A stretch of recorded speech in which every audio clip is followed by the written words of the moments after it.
Assalamualaikum warahmatullahi wabarakatuh.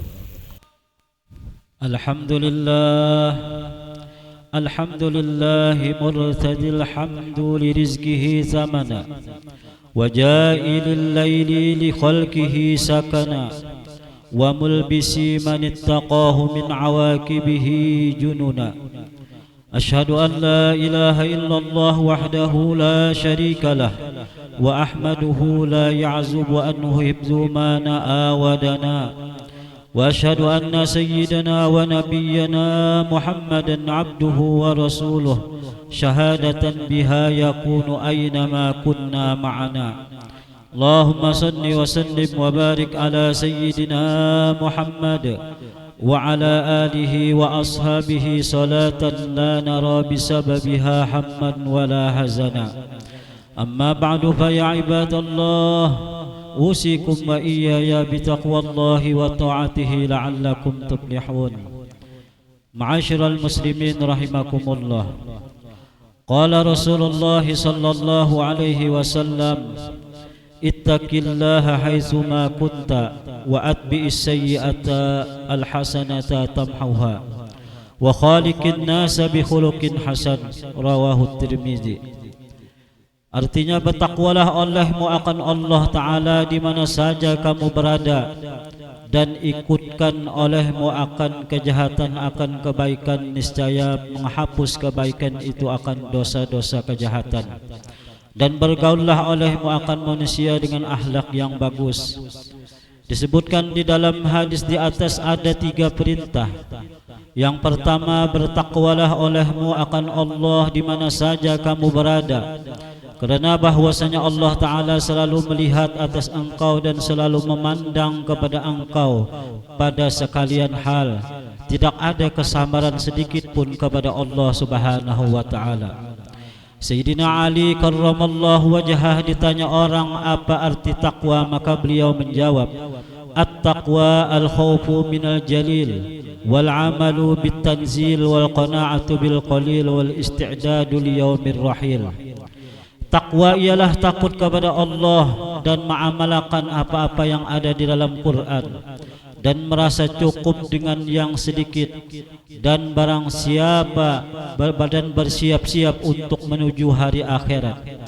Al-Imam Al-Ghazali berkata, at-taqwa kanzun azizun fa in zafirta bihi fikum tajid bihi min jawhalin wa rizqin karim wa mulkin azim, lianna khairatid dunya wal akhirah jumi'at biha. Bermula takwa adalah simpanan yang mulia, maka jika mendapat engkau dengan ketakwaan, maka engkau mendapat daripada mutiara dan rezeki yang mulia dan kerajaan yang besar. Kerana seluruh kebaikan dunia dan akhirat dihimpunkan di dalam ketakwaan. Ma'asyiral muslimin rahimakumullah. Perintah yang kedua disebutkan di dalam hadis di atas adalah wa atbi'is sayyi'ata alhasanata tamhuha. Artinya, hubungkan olehmu akan kejahatan akan kebaikan, yang akan menghapus pahala kebaikan akan dosa kejahatan. Maksudnya adalah mungkin semua kita punya dosa, maupun dosa besar atau dosa kecil, atau dosa telah lalu atau dosa baru kita kerjakan. Maka dosa besar terhapus dengan bertaubat, dan dosa kecil terhapus dengan amal-amal baik. Dan amal-amal yang baik bisa meringankan dosa-dosa besar. Disebutkan dalam hadis bahwasanya Rasulullah sallallahu alaihi wasallam berudu. Kemudian beliau bersabda, barang siapa berudu seperti wuduku ini, kemudian salat ia akan salat zuhur, maka diampuni daripadanya dosa-dosa di antara subuh dan zuhur. Kemudian ia salat asar, maka diampuni daripadanya dosa-dosanya di antara zuhur dan asar. Kemudian ia salat maghrib, maka Allah Ta'ala ampuni dosa-dosa di antara asar dan maghrib. Kemudian ia salat isya, maka diampuni dosa-dosanya di antara maghrib dan isya. Dan kemudian ia tidur sampai subuh, maka ia salat subuh, maka Allah Ta'ala ampuni dosa-dosanya di antara isya dan subuh. Dan apabila kita berniat akan memperbuat kebaikan, maka ditulis 1 pahala kebaikan. Dan apabila kita mengerjakan kebaikan, maka ditulis 10 pahala kebaikan. Dan apabila ia mengerjakan kejahatan, maka tidak langsung ditulis, ditunggu 6 jam. Kalau di dalam waktu 6 jam ia tidak beristighfar dan bertaubat, maka baru ditulis 1 kejahatan. Dan kalau di waktu 6 jam tersebut ia bertaubat dan beristighfar kepada Allah Subhanahu wa taala, maka ia diberi 1 pahala dengan sebab taubat dan istighfarnya. Ma'asyiral muslimin rahimakumullah. Perintah yang ketiga disebutkan hadis di atas adalah wa khaliqin nasa bi khuluqin hasan. Artinya berakhlaklah akan manusia dengan akhlak dan perangai yang baik. Dimaksud dengan akhlak yang baik adalah kasih sayang kepada hamba-hamba Allah, manis muka, mengorbankan tenaga, pikiran, harta untuk kebaikan, dan menahan mulut dan tangannya mengganggu daripada menyakiti orang lain.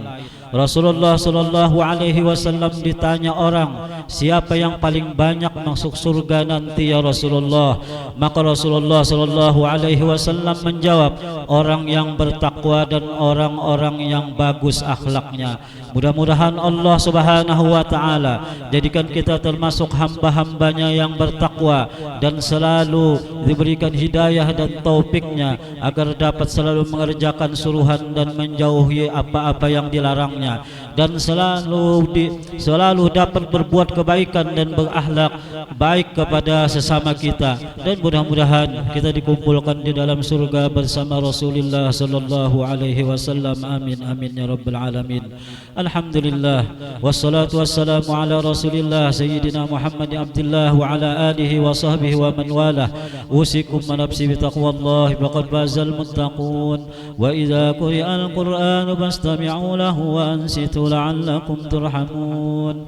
A'udzu billahi minasy syaithanir rajim. Wasari'u ila maghfiratin min rabbikum wa jannatin 'arduha as-samawati wal ard wa'iddat lil muttaqin.